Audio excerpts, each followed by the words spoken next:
Então, Michele, tudo bem com você? Em primeiro lugar, muito obrigada pela sua disponibilidade de vir aqui me dar essa entrevista. Então, você pode se apresentar e fique à vontade para contar a sua história, Michele. Boa noite, Maria Inês. Muito obrigada dessa oportunidade. É um grande desafio para mim. Eu me chamo Michele Guzzi e eu nasci em uma cidade no interior do Paraná, lá no Brasil. Nesse momento eu moro em Londres.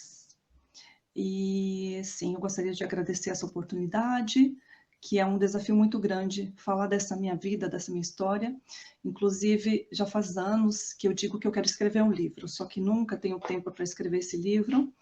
E agora apareceu essa oportunidade, então eu vou ter que encarar ela e ter essa coragem de pelo menos começar a falar da minha vida, porque eu acredito que isso pode ajudar muitas outras pessoas e porque eu acredito também que isso vai me ajudar a entender se eu realmente superei certas coisas, porque o meu álbum de fotos ainda eu não tive o tempo, eu não pude olhar para ele, tem sempre um medo de olhar para essas coisas do passado, mesmo que algumas certezas eu já tenho de ter superado tantas coisas. Então é isso. Então eu vou começar de quando eu nasci. A gravidez da minha mãe foi uma gravidez muito complicada. Ela quase teve um aborto, ela teve muitas infecções durante a minha gravidez. E ela tinha muitos problemas, porque ela morava junto com a minha avó. Então, meu pai era caminhoneiro, ele viajava.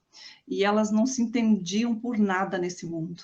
Então, ela ficava muito nervosa durante a gravidez e muitas brigas com a minha avó. Inclusive, com 3 meses, eu estava na barriga dela, com 3 meses, ela pegou o baú dela, colocou tudo dentro, enquanto que meu pai, que era caminhoneiro, estava viajando, ela fugiu de casa. Ela foi para a casa da mãe dela, que era na mesma cidade, e quando ele voltou de viagem, ele foi lá e pegou ela de volta, trouxe ela de volta, fez todas as promessas do mundo, e em alguns meses eles mudaram da casa da minha avó. Então, tudo começou a correr de forma mais fluida, digamos assim. Mas mesmo assim, ela teve muitas infecções, ela tomou muito, como se chama, antibióticos durante a gravidez. Então, foi muito complicado mesmo. Mas eu nasci, aparentemente estava tudo bem, graças a Deus estava tudo bem, porque senão não estaria hoje aqui, eu imagino. Depois, com o decorrer dos anos, eu tive outros 2 irmãos, uma irmã e um irmão, e eu vou procurar falar de mim, na verdade, de como eu senti o mundo, né, em relação a tudo isso. Então, a minha infância, assim, foi muito feliz, porque no período o meu pai tinha condições financeiras, e assim, do período que eu lembro, até 6 anos de idade, a minha vida fluía com muita naturalidade. Então, não tinha, assim, muitas dificuldades financeiras, portanto, nós éramos felizes. Eu estava sempre viajando, meu pai me levava junto, eu estava sempre nessas viagens que ele fazia. Eu conheci cidades grandes, tipo Londrina e Curitiba, tudo isso de pequenininha, né? Era a oportunidade que os meus irmãos não tinham, porque eles não gostavam de viajar com meu pai nas férias, e eu ia embora. Eu era meio, digamos, cigana. Eu adorava isso desde pequenininha. Então, esse período foi um período muito feliz. Então, eu lembro que quando tinha as férias, nós também viajávamos, íamos conhecer os parentes, encontrar parentes, a família era grande, portanto, era muita criança, muita felicidade mesmo. E digamos que o dia que tudo começou a mudar foi praticamente, eu tive sarampo, e nós estávamos no hospital com outras crianças, e era uma bagunça total, nós nos escondíamos de noite das enfermeiras, era tudo como se diz, era tudo muito cômico, não? As crianças, como criança, não tinha aquela noção do que estava acontecendo. Então, depois desse internamento no hospital por causa de sarampo, que foi mais ou menos a época que eu consegui entender que, segundo o que a minha mãe contou, o meu avô faleceu. o meu avô por parte de pai. Então, eu me lembro perfeitamente que alguém levou a gente para esse velório, que era em outra cidade, e eu cheguei lá, eu não me lembro quem falou, se alguém falou, se alguém me explicou o que era a morte, porque até então era tudo uma comédia na nossa vida. Então, no sentido, eu e minha irmã, que tínhamos 2 anos de diferença uma da outra, levávamos a vida muito na brincadeira, não, afinal nós éramos criança, não? Então, naquele momento, eu realmente não sei quem me explicou, eu não me lembro quem me levou para lá, eu sei que era em uma outra cidade o velório. Então, quando eu cheguei e eu vi o meu vô, meu vô morto, né? Morto, como eram antigamente os velórios. Eu simples e puramente me lembro que eu saí, só que ninguém percebeu isso, ninguém acho que ninguém se, naquele tempo, 50 anos atrás, quase 50 anos atrás, porque eu tenho 49, então nesse período eu tinha 6 anos, os pais não estavam ligados como hoje em dia também não tem pais que não estão ligados ainda nas emoções das crianças, não? Portanto, depois eu lembro que eu saí ali da onde que era o velório, fui para fora sozinha, eu me via sozinha, e eu lembro dessa imagem gigante, que eu via o céu, e eu dizia, nossa, o mundo vai acabar, as pessoas morrem, como que eu vou sobreviver nesse mundo? Então, eu lembro perfeitamente disso, e daí então a minha vida se tornou uma coisa muito, como eu sentia o mundo dentro de mim, era tudo muito sofrido. Eu acredito que eu não falava isso com ninguém, eu não sabia me expressar, acho que eu fiquei também cada vez mais tímida, porque eu sou tímida de natureza, mas eu fiquei cada vez mais tímida, eu tinha vergonha de tudo.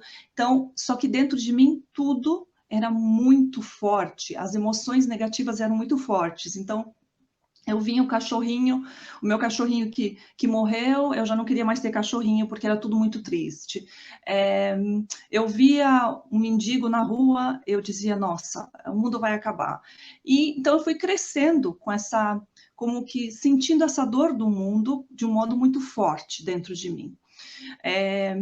Os nossos pais eram muito rígidos, e eu dou graças a Deus que eles foram assim com nós, mas então era do tempo que colocava em castigo, a gente apanhava no final do dia, ficava sem poder ver 5 minutos de televisão, que era tudo que nós tínhamos naquele período, e cada vez que um irmão aprontava, todos eram colocados em punição.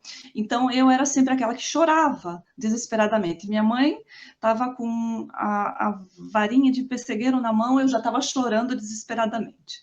Minha irmã era como se ela dizia bate mais. Então, nós apanhávamos juntas, só que para mim aquilo era tudo muito triste, doía muito, eu me sentia como punida por uma coisa que eu não tinha feito, na verdade, não, porque eu não entendia no que eu estava errando, e por que eu tinha que, muitas vezes, ser punida junto com a minha irmã, quando era minha irmã que tinha combinado, ou que tinha tido a ideia, ou que tinha feito a coisa, né? Mas era assim. Então, eu fui crescendo assim, e nós continuávamos em, digamos, boas condições financeiras, mas com o tempo, que agora eu não sei mais o ano, foi no tempo que quem é brasileiro sabe do Collor, o meu pai, ele tinha vendido uma colônia de terra que ele tinha herdado do pai dele, do meu avô, e ele tinha começado de trabalhar por conta própria. Ele tinha aberto uma espécie de cantina de vinho, onde que ele revendia vinho.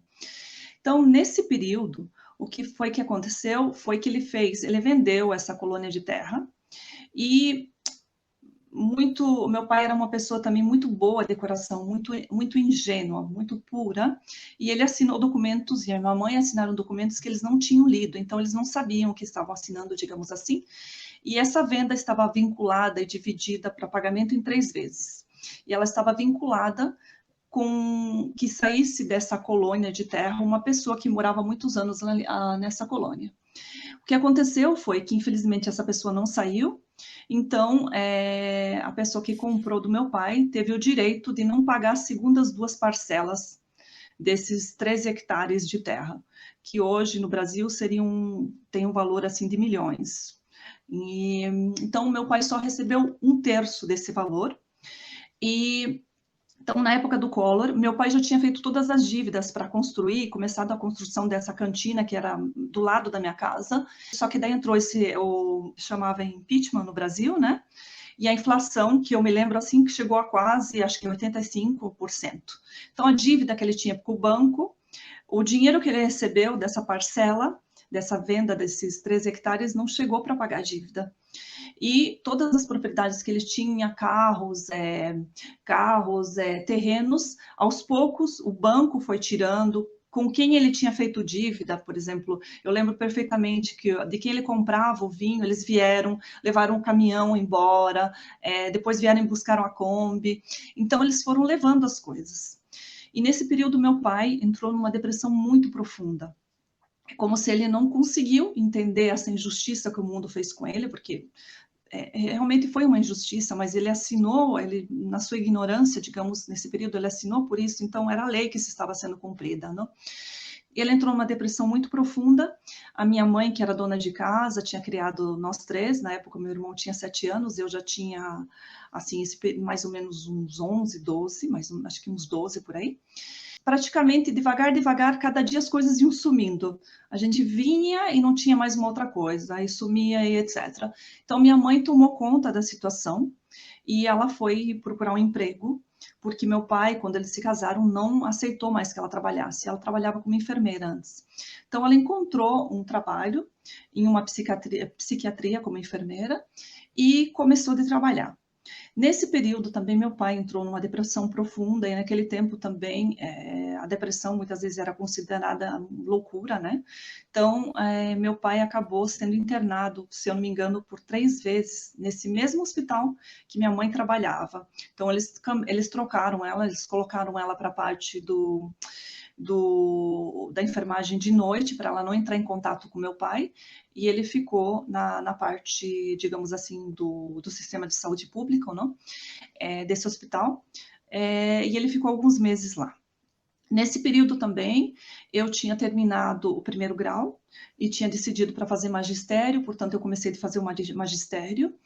E o que foi que aconteceu? Que também minha mãe conseguiu arrumar um emprego para mim nesse hospital.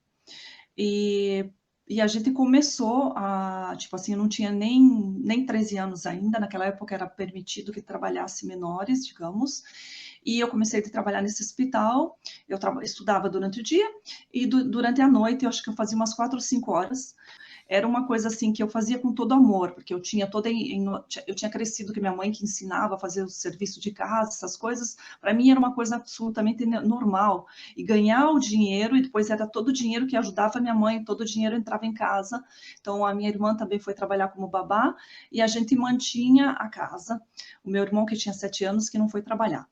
E nesse período eu lembro que então tudo para mim era tudo muito, era como eu queria crescer rápido para chegar a 18 anos, né? Então eu trabalhava, estudava, ajudava em casa, e era, na verdade, um trabalho que hoje eu olho no tempo, não para uma criança de qualquer maneira, era limpar os banheiros, limpar, assim, você via banheiros em situações horríveis, e daí eu estava nessa recepção de noite, chegavam, eu tinha que ligar também para o médico, digamos assim, você via de secretária e de faxineira, digamos, né? Mais ou menos. Então, eu tinha que ligar para o médico, eram pacientes psiquiátricos que estavam muito maus. Então, eu tinha contato com tudo isso, mas era uma naturalidade para mim, porque eu precisava. E as coisas foram indo. Meu pai ficou internado, depois ele melhorou, saiu, e claramente a relação do meu pai e da minha mãe começou a piorar muito, eram só brigas dentro de casa, chegou um certo ponto que eles se separaram dentro da própria casa, o meu pai dormia com meu irmão e minha mãe dormia com nós. E nesse período também, a gente tinha, o que tinha acontecido, o dinheiro que tinha sobrado não era suficiente, então a gente mudou. O que sobrou foi uma parte do terreno, onde que era a construção que tinha sido começada para fazer essa cantina de vinho. Então, todo o dinheiro que a gente ganhava era para comer. Eu lembro que teve um período assim bem difícil, a gente nunca passou fome, mas era pão de fubá, carne moída, não sei quando, raramente, tudo à base de fubá, que naquele período custava muito pouco, né? E a gente comia o que podia, tipo assim, a gente comia o suficiente, mas era tudo à base de fubá e um pouquinho de carne moída, e foi assim um período que a gente não passou fome, que eu tenho muito orgulho da minha mãe, porque ela soube gestir tudo isso, mas precisava de dinheiro, porque onde que a gente foi morar, na parte dessa cantina, chovia desesperadamente. Então a gente ia construindo, era uma garagem, a gente foi transformando e cada um dava uma opinião, porque nós éramos crianças, minha mãe não entendia nada, então a gente brigava e os pedreiros vinham, faziam sempre coisas mais erradas, e a gente foi crescendo no meio de tudo isso. Quando eu cheguei a 18 anos, praticamente nesse período os meus pais já estavam absolutamente separados, mas ainda viviam dentro de casa, portanto era muita briga, muita discussão, a gente estava sempre em meio a tudo isso. E aos 18 anos, então, eu já estava formada, e eu não comecei de trabalhar logo como professora, mas eu fui trabalhar numa farmácia, então eu já tinha mais dinheiro para ajudar em casa, era sempre esse processo, a gente ajudava em casa, trabalhava, voltava para casa, era uma família que, tipo assim, nós brigávamos muito, mas a gente estava cuidando daquilo que era nosso e do sustento de todos juntos. E, enfim, o que acontece é que, com 23 anos de idade, foi passando o tempo, eu já trabalhava numa escola como professora há mais de 2 anos, e apareceu uma oportunidade para vir para a Europa, no caso, para a Alemanha.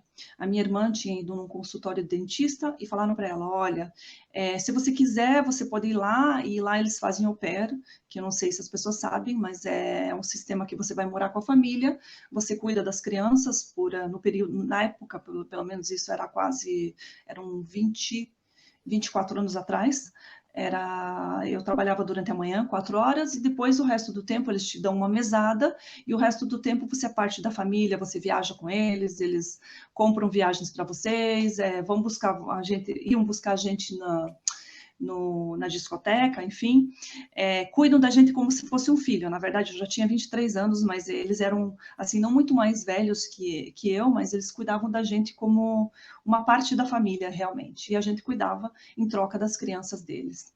E eram três meninas que eu cuidei nesse período. Eu pulei para ir.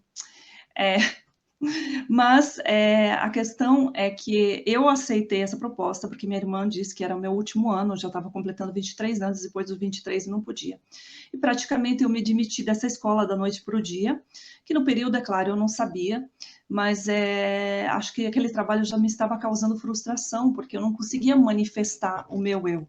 Eu não entendia quem eu era, o que eu estava fazendo no mundo, eu era muito feliz cuidando sendo professora, mas eu era sempre uma marionete, eu acho que de um certo modo, porque eu era muito imatura, eu me achava, né? Eu me achava a rainha da cocada, porque eu já tinha completado 18 anos, imagine com 23. Mas isso são reflexões que eu fiz depois, né? Mas, como eu te disse, ia tudo muito rápido. Era uma correria, eu nunca pude parar para ter férias realmente e analisar minha vida, e eu não tinha maturidade para isso também. Mas nesse período eu também já tinha deixado antes de eu fazer essa viagem para a Alemanha, eu já tinha deixado, de qualquer maneira, eu tinha passado na universidade para pedagogia, eu deixei de ir porque eu tinha que mudar para uma cidade que era uns 100 quilômetros longe, mas eu deixei de ir com a desculpa que eu precisava ajudar minha família, precisava continuar trabalhando, mas, na verdade, bem verdade, também uma análise que eu fiz depois, era porque nesse período eu estava apaixonada, tinha sido, digamos, o meu primeiro namorado, e era um namoro escondido, que eu escondi da família, porque praticamente, sim, eram tudo coisas que eu pensava que era, mas não era, como eu te disse, muita imaturidade dentro de mim. É claro que eu não admiti isso tudo. Então, era sempre essa função de cuidar da família, trabalhar, correr para cima e para baixo. E, enfim, aí eu fui para a Alemanha e, assim, começou de abrir os horizontes da minha vida. Eu comecei de ter a oportunidade de ser eu mesma. Claro que também não entendi o processo ainda, mas essa família com quem eu fui morar, eles eram muito queridos, muito liberais no sentido, eles cuidavam da gente, mas era uma mentalidade, é claro, naquele período, eu acredito assim, estavam mentalmente 50 anos adiante da gente. Eu já vim de uma cidadezinha do interior no Brasil, eu fui morar numa fazenda, digamos, na Alemanha, mas eles estavam 50 anos adiante da gente, né? Então, assim, de, de tecnologia, de como eles agiam com as situações, e essa abertura de mente, é muito legal mesmo. Mas eu era muito tímida ainda, então eu era muito desconfiada, etc, etc. Mas nessa primeira experiência desse meu primeiro ano, foi tudo muito, muito bom, tudo muito novo, e eu comecei de colocar em dúvida toda a minha vida que eu tinha tido até então em relação à minha família, com certeza, eu comecei de perceber onde que eu estava dentro desse contexto, e com os meus amigos e conhecidos, por quem eu sempre fui muito intensa nas minhas dores, dos meus amores, digamos assim. Então, quando eu gostava de alguém, eu gostava, e eu era muito verdadeira, de qualquer maneira, e nesse período eu comecei a me frustrar, porque todos, digamos, esqueceram de mim, né? Só que eu também, de um certo ponto, esqueci, que eu também talvez esqueci deles, porque eu estava tão ocupada sendo feliz na Alemanha, que realmente foi assim. E, enfim, nessa correria, eu acabei voltando para o Brasil em 4 anos e meio. Acho que eu voltei 3 vezes. E depois eu deixei de fazer essa au pair, eu fiz por 1 ano e meio e eu consegui arrumar um trabalho em Frankfurt, desculpa, em Freiburg. E eu morei em Freiburg também por, acho que foi mais de 2 anos, se não 3. Então, nesse período, eu trabalhava em um restaurante e eu estava com muito medo, porque aconteceu que eu trabalhava, digamos assim, ilegal. As pessoas com quem eu fui trabalhar não me regularizaram e eu queria estar na Alemanha, eu precisava do dinheiro, então, só que eu vivia assim, em situação de muita tensão de qualquer maneira, entende? Porque não era da minha índole fazer esse tipo de coisa, mas nunca, graças a Deus, aconteceu nada. Então, eu tinha medo de entrar no trem, de sair no trem, eu pensava que iam me pegar, iam me levar, porque eu estava como ilegal, digamos, mas isso não aconteceu.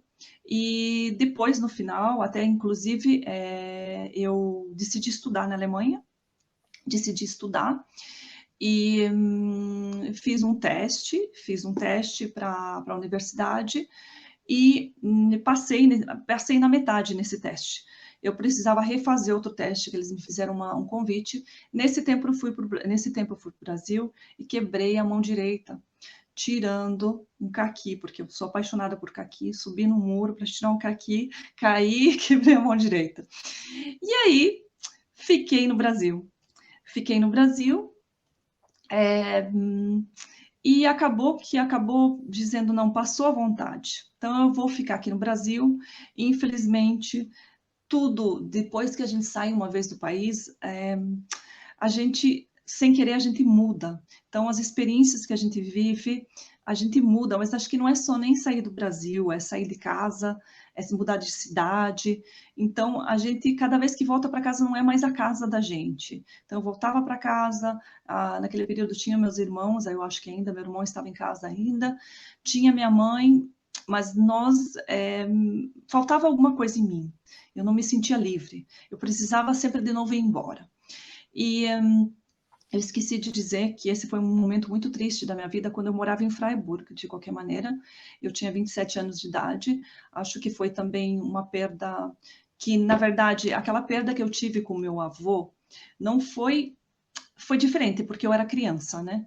Tipo assim, ali caiu, era como se tivesse caído a minha ilusão de mundo, que tudo é lindo e maravilhoso, e eu só pensava que era tudo trágico. Então, eu fui crescendo com essa tragédia dentro de mim. Mesmo que eu não exprimia ela para o mundo, não dizia, eu escondia ela dentro de mim, essa tristeza. Então, eu sofria com tudo, eu sofria muito com tudo, com as dores do mundo, digamos, né? Eu sofria com elas.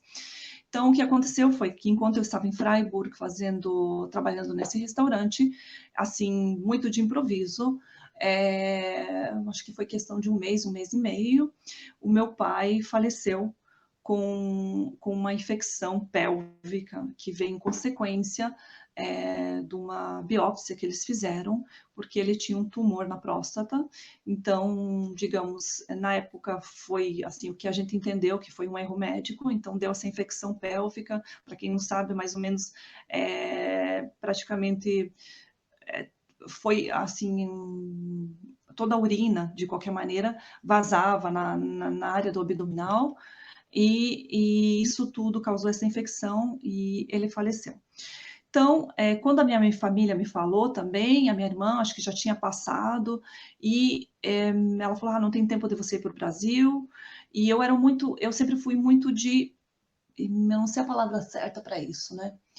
Eu não era Maria vai com as outras, mas acho que eu era um pouquinho, porque eu queria proteger todo mundo. Então era sempre como se eu estivesse em cima do muro e não soubesse dar a minha opinião. Então, nesse período também, acho que no fundo do meu coração, acho que eu não queria passar pelaquela dor também de ver o meu pai, né? E, inclusive, deu tudo errado, porque quando eu falei para minha chefe, ela nem me disse, pega um avião e vai para o Brasil. Então, era tudo muito tarde. Era tudo muito tarde, e então foram meses de sofrimento, porque eu me sentia responsável pela morte do meu pai. O que aconteceu foi que, a última vez que eu vi meu pai, eu convenci ele, me parece que tipo assim, era mais ou menos um ano antes, ou 2 anos, acho que um ano antes, eu acho. Ou alguns meses antes de eu ir para a Alemanha para trabalhar nesse restaurante, porque agora as datas, são muitas coisas que aconteceram.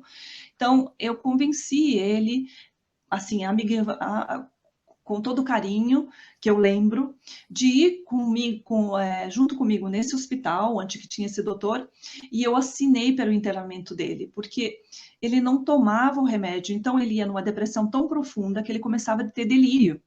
Então, tinha acontecido um evento que, inclusive, ele teve uma discussão com o senhor, e esse senhor, ele agrediu esse senhor, porque ele estava indo trabalhar, tinha uma chave de fenda, sem querer ele tocou o braço desse senhor, esse senhor denunciou ele, e ele acabou indo parar na prisão, mas saiu horas depois, porque eles sabiam que ele não estava bem emocionalmente, né?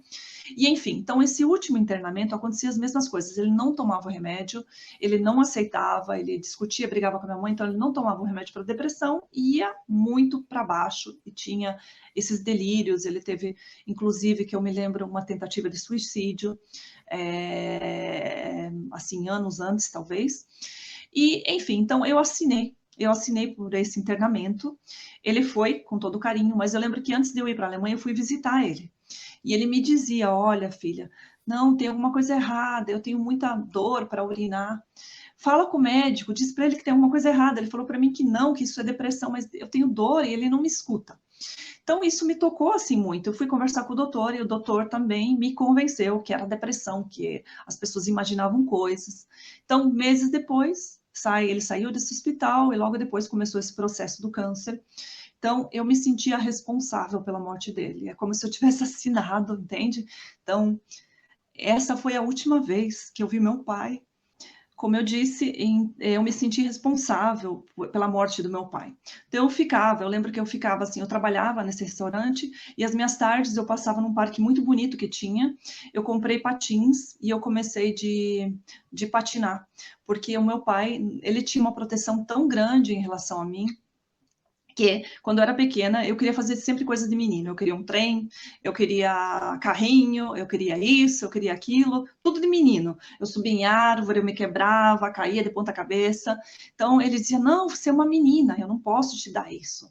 Então, era também uma coisa que eu pedi para ele. Eu queria andar com esses patins e ele nunca me deu. Era uma forma dele de me proteger, não? Porque eu era uma menina. Então, ou porque também ele tivesse preconceito e achasse que coisa era coisa de menino, ele tinha medo, naquele período tinha esse medo que nós inventássemos homossexuais, lésbicas e assim por diante. Imagino que era um pouquinho disso também, né? Então, eu lembro que eu comprei um patins e eu ia nesse parque, rodava, aí eu tinha minha folga de tarde, ia lá, chorava, e tudo isso foi essa dor, esse sofrimento, né? E eu lembro também que eu me deitava naquele gramado, olhava para aquele céu e dizia, nossa, a vida, tipo assim, o que é a vida, né? Meu pai lutou tanto, ele perdeu tudo, ele morreu praticamente depois que ele perdeu tudo, que ele foi à falência na época do Collor. Ele perdeu os amigos, ele não tinha mais amigos, muitos vizinhos também, digamos, não aceitavam ele mais, chamavam ele de louco, porque justamente, né, ele tinha atitudes realmente, muitas vezes, assim, de falar demais, de ter essa... hoje em dia, eu me lembro muito ele era muito intenso nessas emoções. Ele, tipo assim, quando ele estava triste, ele vivia as emoções dele de uma forma muito natural. Quando ele estava feliz, ele estava muito feliz, ele até parecia eufórico, né?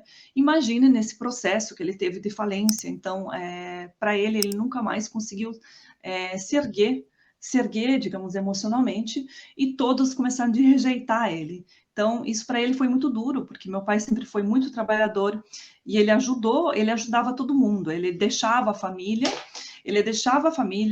e ele ia correr salvar alguém, quando aconteciam coisas assim, que ele deixava de viver realmente a vida de família, porque eu lembro que depois ele discutia com a minha mãe reclamava, enfim, coisas que as crianças ficam ouvindo, e nesse momento, tipo assim, não me vem nada de relevante, né?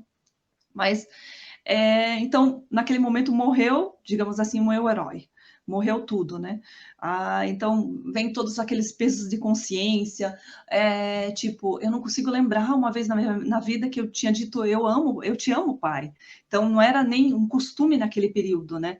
Então, isso tudo doía demais, e essa responsabilidade de pensar que eu era culpada. E, assim, infelizmente, essas coisas eu fui, digamos, crescendo. A vida, como eu falo, sempre continuou acelerada. Eu tinha que trabalhar, tinha que comer, tinha que cuidar de mim, tinha que mandar dinheiro para casa, as coisas continuavam a acontecer, tinha que mandar dinheiro para consertar essa casa que até hoje ainda tem problemas de vazamento.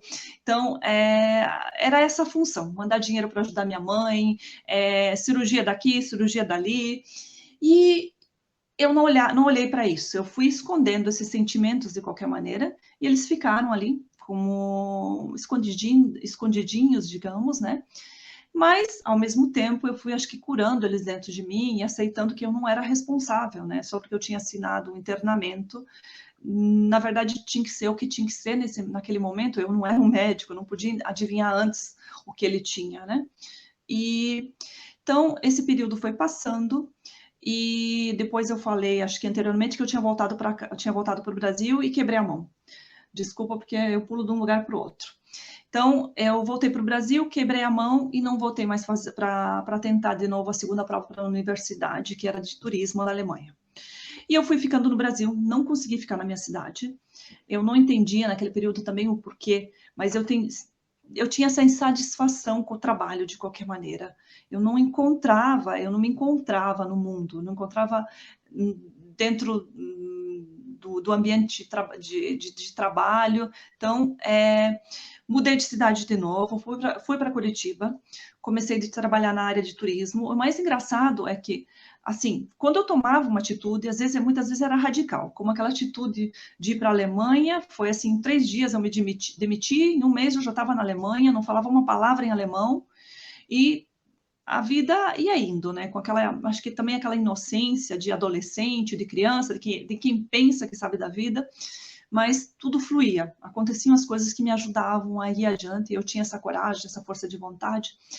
Então, acontece que foi para a cidade, para Curitiba, de novo. Comecei a trabalhar na área de turismo, encontrei trabalho depois de 2 dias, que não tinha nada a ver com o que eu fazia anteriormente, mas era porque eu tinha morado na Alemanha. Então, eu falava alemão, e era uma empresa que precisava de alguém que falava alemão. Então, eu acabei trabalhando ali alguns anos, que agora eu não lembro também quantos foram, mas acho que quase 3. E nesse período também chegou um ponto que começou a aumentar a insatisfação com o trabalho, eu não entendi o que era, e eu dizia, eu tenho que ir embora, eu tenho que encontrar novas coisas. Cheguei num limite, tipo, aprendi o que eu tinha que aprender, não está nada melhorando. Eu me sentia assim, eu sempre me senti, de qualquer maneira, muito valorizada com palavras, mas era como se a parte financeira, de qualquer maneira, as empresas que eu trabalhava, era como se, de qualquer maneira, não tivesse... Eles me valorizavam com palavras, mas meu salário nunca aumentava, no sentido, ou um pouquinho. Então, de qualquer maneira, a minha vida ficava estagnada, e eu queria mais, entende? Eu queria mais no sentido, eu queria ter mais, porque eu precisava de mais dinheiro, entende? Porque no final, nunca me sobrava nada. Não que eu jogasse o dinheiro fora, ele estava sempre tudo para minha família, para eu sobreviver, para eu fazer essas viagens no Brasil que eu precisava, e porque as viagens que eu tinha feito para a Alemanha tinham sido todas pagas, inclusive quando eu voltei a segunda vez, eu conheci pessoas maravilhosas na Alemanha, inclusive eu tenho uma comadre, eu tenho um afilhado de uma brasileira que eu conheci na Alemanha, e o ex-marido dela, ele também me deu de presente uma passagem, então eu sempre encontrava pessoas que, tipo assim, que aconteciam as coisas, um presente de Natal, ir e voltar para a Alemanha. E enfim, então, nessa cidade de Curitiba, começou essa insatisfação, eu não entendia por quê.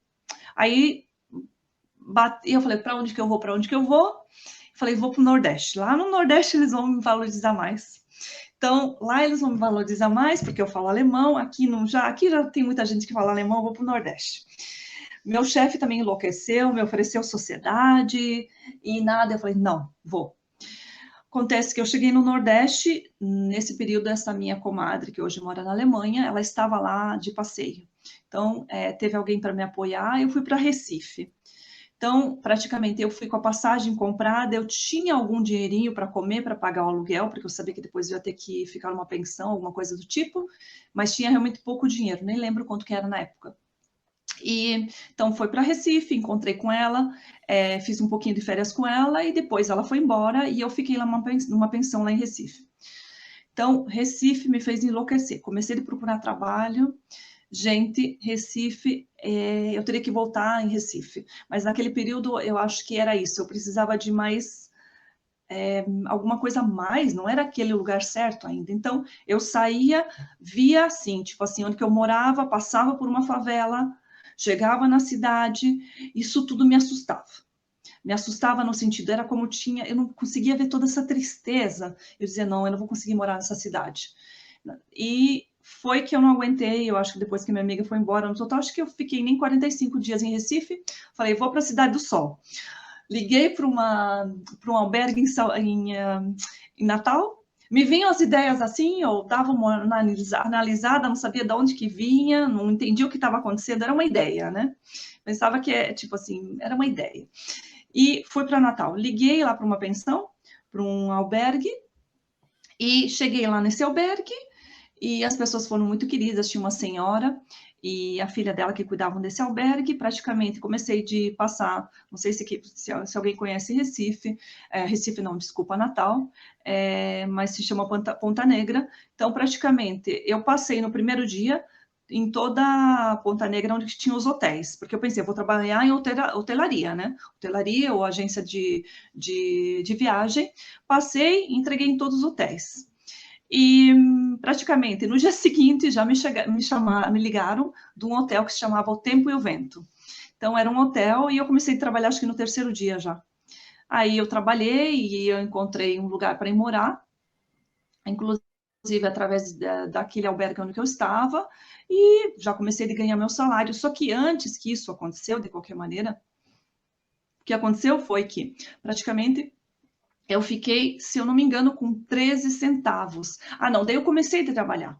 Mas mesmo assim, eu não tinha dinheiro para quase nada, então é sempre contadinho, né? E o meu chefe também, esse de Curitiba, ele não tinha conseguido me mandar todo o dinheiro que ele me devia ainda no meu acerto de contas. Então, praticamente, chegou um momento do mês que eu não tinha ainda o meu salário daquele mês, e eu não podia pedir, porque eu acho que estava no começo ainda. E eu me lembro que eu tinha alguma coisa como 13 centavos na minha conta, 13 centavos. E eu lembro que eu fui comprar um pãozinho, que eu acho que custava, um pãozinho francês que custava 5 centavos, eu tinha muita pouca comida em casa, mas eu fui cozinhando o que eu tinha, e daí no dia seguinte entrou esse dinheiro que eu tinha a ver do meu chefe.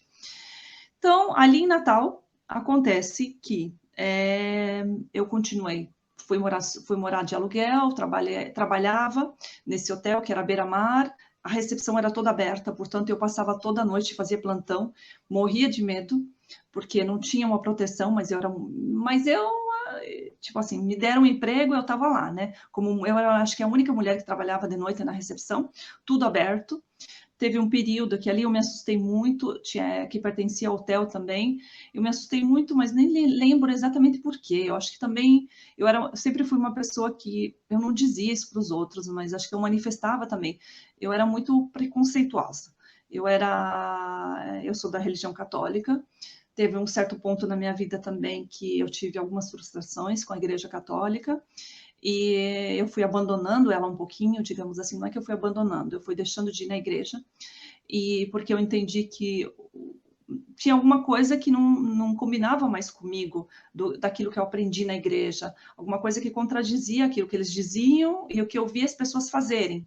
Então, isso tudo foi me afastando um pouquinho da igreja, e também esse período que nós ficamos na miséria praticamente, ninguém deu apoio para a gente, então foi assim, muitas frustrações também em relação a isso.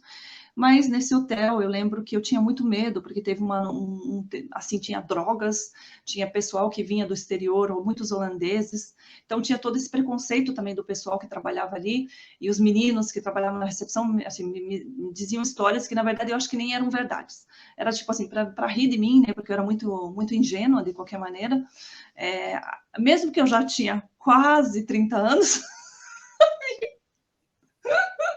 eu era muito ingênua, tipo assim, a minha ingenuidade era muito grande, acho que é da minha natureza também, né? Então eu acreditava em tudo. E morria de medo. Mas eu continuava indo trabalhar, etc, etc. E aí foi um dia que eu estava começando o estresse de novo, porque eu já estava me perdendo e dizia, nossa, o que eu estou fazendo aqui? Longe da família, eu quero voltar para a Alemanha, eu quero fazer isso, quero fazer aquilo, e não entendia qual que era a insatisfação dentro de mim. Porque no final das contas, a vida era aquilo, era a vida que eu conhecia, era trabalhar, ganhar dinheiro para comer, era aquela vida que meus pais tinham me ensinado e, tipo, só que eu não entendia de onde que vinha, era uma frustração muito grande e eu não conseguia entender o que eu tinha que fazer. Aí viam essas ideias que eu dizia, nossa, tem alguém que me dá essas ideias. Quando eu falava para as pessoas das minhas ideias, eles me diziam, você é maluca. Não é possível, você está aqui, está bem, está em Curitiba, agora você vai para Natal. Por quê? Falaram, não, eu tenho que ir. Era como um impulso, digamos assim.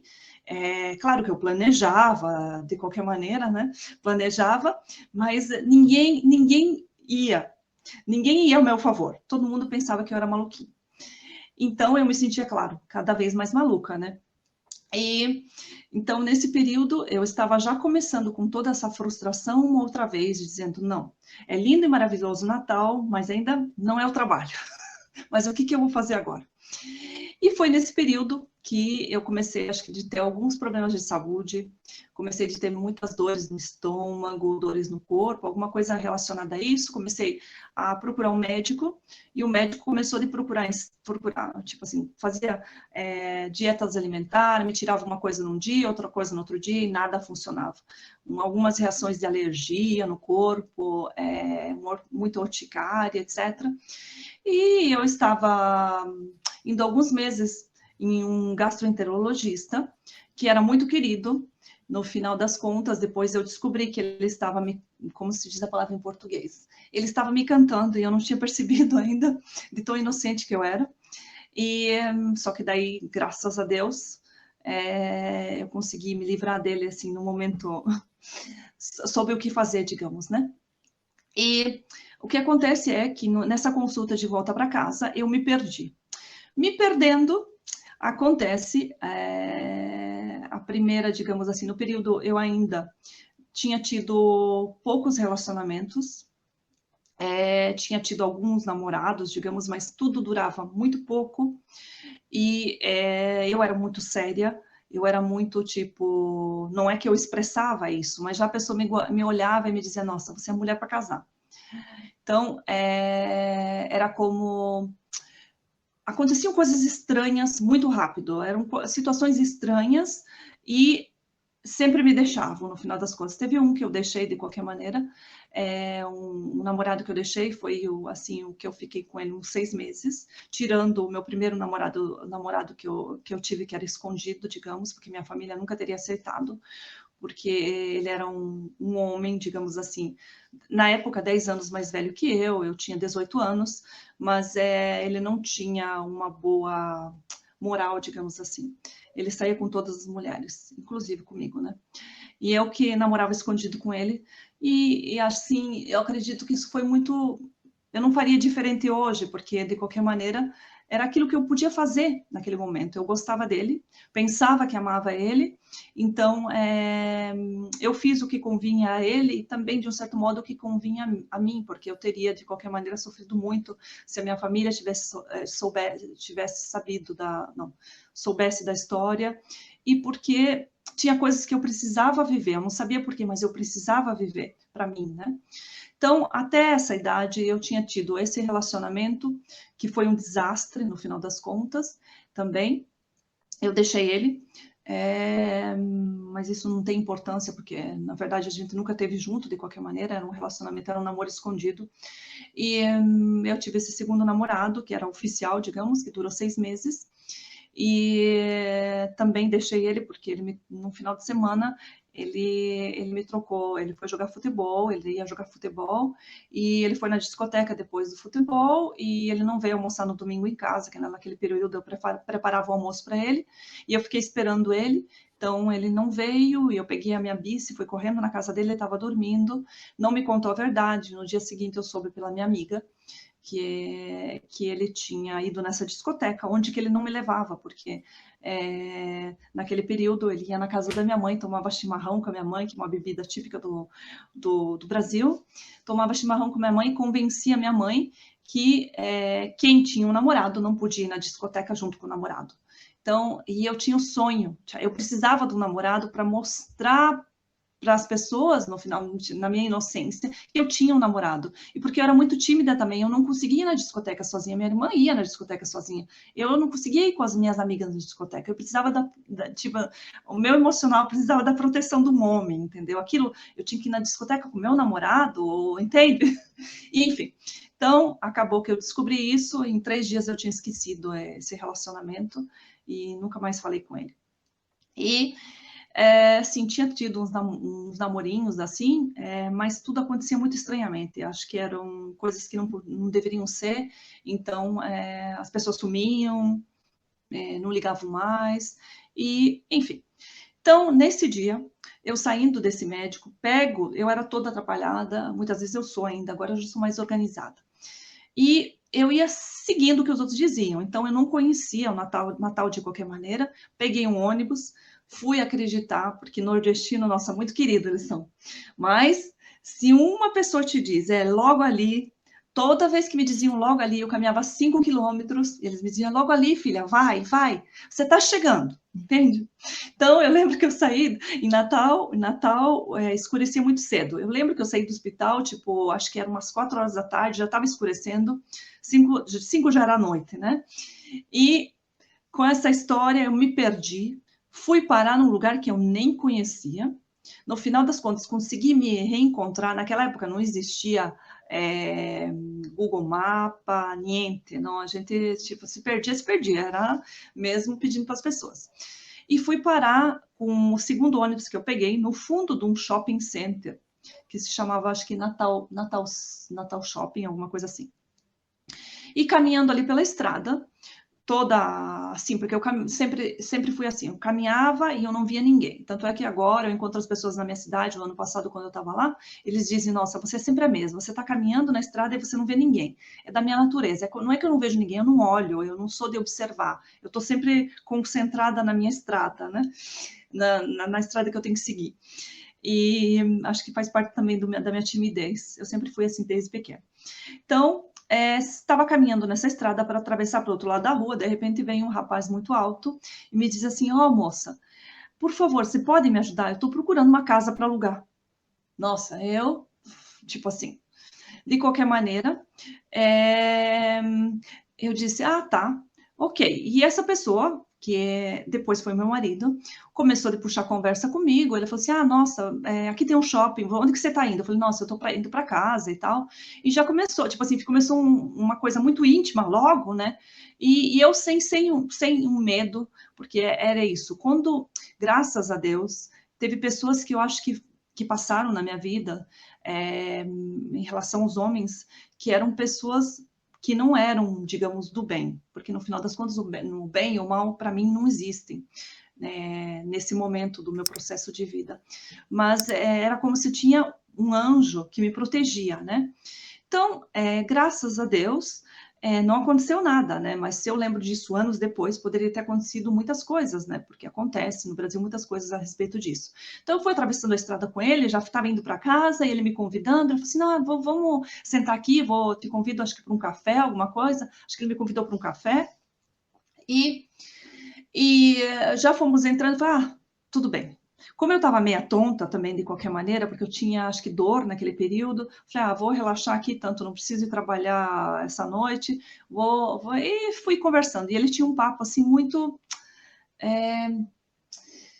tipo, totalmente diferente do meu, muito doidinho para mim, entende? Então, eu fui indo nessa onda, e o que acontece é que na minha inocência também, como eu estava dizendo, o moço era um moço italiano e ele tinha uma mentalidade muito aberta, digamos assim. Então, primeiro de tudo, eu só olhava para os olhos dele, uns olhos muito lindos, azuis. Então, e de qualquer maneira, eu tinha sempre aquele preconceito, não sei também da onde, que homem que usava sapato vermelho, porque tinha na Europa, eu já tinha visto, né? A gente não podia confiar, né? E eu acho que ele tinha nesse dia, não tinha o sapato vermelho, mas tinha uma calça, tipo assim, meio vermelha, uma cor do tipo, né? E enfim, só que ele era muito aberto, ele era muito doidinho para mim, mas é que como ele tirava alguma coisa de mim que eu não conhecia, me fazia divertir, não? Digamos assim. E como no final das contas eu sofria muito, cada vez, inclusive quando eu morei na Alemanha, eu tive um relacionamento que também demorou um mês, mas eu me apaixonei profundamente e fui embora para o Brasil. Em 2 meses o cara tinha se apaixonado por outra mulher, então me abandonou e eu já estava quase voltando para a Alemanha por causa dele, né? Então os amigos que eu tinha diziam, nossa, tipo assim, os homens fazem muita porcaria contigo. E esse meu amigo, que é meu compadre, ele me dizia sempre assim, nossa, Michele, você precisa olhar para um homem e você uma vez na vida precisa fazer, desculpa a palavra, você precisa fazer sexo. Eu, na minha inocência, também na minha inocência, falei assim, esse é o homem perfeito, olha só. Cara, só fala bobagem. Me parece que também na nossa primeira conversa, tipo assim, a gente passou no meio desse shopping center procurando esse café para comprar, ou esse café onde que a gente foi sentar, porque eu já nem me lembro exatamente como tinha sido, né? Porque eu não estava nem aí com a cabeça. Ele já passou assim, viu umas camas e falou, nossa, essa cama é a cama perfeita, porque era uma cama king, vai ser a cama perfeita para nós, né? Falei, nossa, esse cara é muito vulgar mesmo, né? Então, de repente, eu falei assim, ele mora, olha só, eu pensei comigo, né?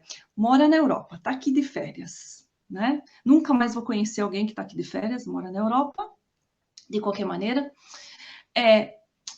Talvez seja oportunidade, porque ele não quer nada sério. Daí começou de contar de uma namorada dele, já tinha deixado da namorada que tinha traído ele. Eu falei assim, ele tá carente de qualquer maneira. Eu não tenho nada a perder. De qualquer maneira, minha família não vai saber. Tipo assim, eu imagino que foi isso que eu imaginei na época, né? Mas eu levei em consideração essa coisa que tinha me dito meu compadre. E aí foi que eu me ferrei, né? O que acontece foi o seguinte. Aí, de qualquer maneira, criou ali nesse momento um ficar, né? Pela primeira vez, acho que na minha vida eu fiquei. E a um certo ponto eu não aguentava mais ele falando dessa ex-namorada e se queixando dela, de qualquer maneira ele não gostava dela. E acabei, nossa, acho que eu acabei beijando ele, como ele dizia mais tarde, né? Eu acabei beijando ele, mas daí, olha, foi aí, né? Nos deixamos, só que eu dei meu telefone para ele. Porque no final das contas, eu sempre tinha muito esse ajudar as pessoas no meu coração. Eu não entendia, mas eu me sentia responsável de ajudar as pessoas. E eu fazia com todo amor, sem querer nada em troca. Então, dei o meu telefone para ele. Acontece que eu não lembro se foi no mesmo dia. Não, acho que foi até na mesma noite ou na noite seguinte. Ele me liga, era no meio da noite, tipo 11 horas, meia-noite, desesperado no telefone, como uma criança quase chorando, e dizia: ai, nossa, eu estou desesperado porque eu troquei de casa, realmente, porque ele estava procurando a mesma casa. Encontrei uma outra pensão para eu morar esse tempo que eu estou no Brasil, mas o cara, eu tinha uma dor no pescoço, e o cara da pensão onde eu trabalhava, ele falou assim: vem aqui que eu vou te passar uma pomadinha. E esse cara, ele contou a história para mim, me passou uma pomadinha, me pegou um cremezinho assim, passou no pescoço e a dor sumiu. Então, esse que foi meu marido depois, que eu não vou citar o nome aqui, ele falou assim para mim no telefone: nossa, eu tô apavorado. E daí eu perguntei para ele o que que era. Eu falei assim: nossa, e o que que ele falou que era? Ele falou assim: nossa, esse creminho é feito de ossos de mortos. Eu falei: e o que que tem? Ele falou assim: não, eu tô desesperado, meu Deus, o que que tem nesse país? Tipo assim, o que que é isso, né? O que que ele me passou? Porque ele tinha um problema sério na coluna cervical, ele tinha uma prótese, digamos, né? Uma placa na coluna cervical, ele tinha dores, fazia meses e meses. Então, ele, no preconceito dele também, com a desculpa de ligar para mim, certamente, né, de se fazer de vítima, me falou essa coisa. Eu falei: nossa, guarda, olha, não te preocupe, né? No que você souber, você me diz um outro lugar onde que eu posso ir morar. Eu falei: não, tudo bem. E eu, naquela inocência, naquela coisa de querer ajudar, eu não pensei, eu simplesmente soltei ali a coisa, né? E eu falei assim: olha, de qualquer maneira, eu falei assim, se você tem medo, eu falei assim, e eu acho que até, eu falei assim, naquele período também, eu também era uma pessoa preconceituosa, eu tipo assim, ficava com medo das coisas, né? E eu também estava digamos assim, numa parte do Brasil que não era a minha terra, portanto, eu não tinha noção assim do perigo, né? Uma cidade também bastante grande, Natal, e as coisas que acontecem. Mas ali não tinha nada a ver, era uma coisa mesmo de preconceito. Aí eu falei para ele: olha, qualquer coisa, se não se preocupe, eu trabalho de qualquer maneira de noite, como você sabe, e eu durmo de dia. Se você tiver uma emergência, se você estiver com tanto medo e não encontrar um lugar, você vem aqui para minha casa e você dorme durante a noite. De manhã você faz o turista, vai embora, e eu vou trabalhar, volto para casa, você já não vai estar mais na minha casa. Aí ele falou: ah, tudo bem. Só que isso realmente aconteceu. Então, praticamente 2 dias, ele me ligou, ele veio com as malas e ele estava morando dentro da minha casa. Assim, se eu lembro, foi com todo o meu coração, com a intenção de ajudar ele de qualquer maneira. Eu já nem lembrava mais que tinha beijado o cara, né? Não tinha segundas intenções realmente, porque também eu não tinha como comunicar com ele. Ele realmente, eu avisei o proprietário da minha casa e quando eu chegava ele já estava na praia, ele estava lá como turista. Enfim, não sei como, praticamente ele já ficou na minha casa. Então, no segundo dia, nós já estávamos morando junto. Foi uma coisa muito louca, uma paixão muito louca, como tudo aconteceu. Então, praticamente em 2 dias, nós começamos já a morar junto, porque ele não foi embora da minha casa e já começou esse relacionamento, essa paixão, e começamos esse relacionamento. Só que daí, de qualquer maneira, alguns dias depois, ele encontrou um outro lugar para ir morar. Uma pensão que ficava, por coincidências, na estrada que eu ia para o meu trabalho nesse hotel, que eu trabalhava no período de noite. Então, de qualquer maneira, a maioria do tempo eu já voltava do hotel, já estava onde que ele morava. Então, a gente morou junto durante mais de um mês, eu acredito que foi isso. E depois, de qualquer maneira, o que aconteceu era que eu não percebi isso, porque não é que eu não percebi, acho que eu estava ainda na minha cabeça pensando que eu não ia me apaixonar por ele. Então eu estava vivendo na minha cabeça, na minha inocência, uma aventura. Aí chegou um dia que ele olhou para mim e ele falou assim: nossa,